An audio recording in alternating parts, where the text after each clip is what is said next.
1953లో కర్నూలు రాజధానిగా వచ్చింది. ఎప్పుడు మనకి ఇన్ని సంవత్సరాలుగా ఇన్ని దశాబ్దాలుగా ఇంకా కొట్టుకుంటూనే ఉన్నాం. అన్ని రాష్ట్రాలు ఏర్పడ్డాయి, భాషా ప్రయుక్త రాష్ట్రాలు ఏర్పడ్డాయి.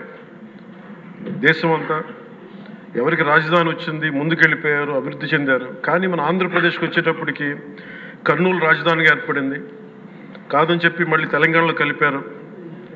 కొన్ని దశాబ్దాల తర్వాత మళ్ళీ విభజన జరిగింది. మళ్ళీ రాజధాని కోసం ఎత్తుక్కుంటూనే వచ్చాం. కింద మీద పడి 14 నుంచి 19 చాలా కష్టంతో ఒక రాజధానిని అత్యంత ఖర్చుతోటి నిర్మించే దశలో ఉండగా పరిస్థితుల్లో అనుకూలించగా గత ప్రభుత్వం వచ్చింది. వాళ్ళు 3 రాజధానులు తీసుకొచ్చారు. ఎప్పుడు కూడా ఇన్ని సంవత్సరాలు ఇన్ని దశాబ్దాలుగా మనకు స్థిరమైన రాజధాని అనేది ఒకటి లేదు. అది బేసిక్గా అది కేంద్ర బిందు ఒక అభివృద్ధికి, ఒక రాష్ట్రానికి.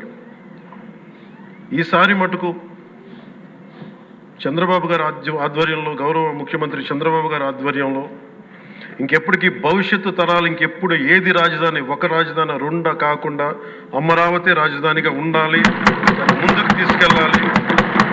దానికి మేమందరం సహకరించాలి, సహకరిస్తామని ఈ సందర్భంగా మీకు తెలియజేసుకున్నాం అధ్యక్ష.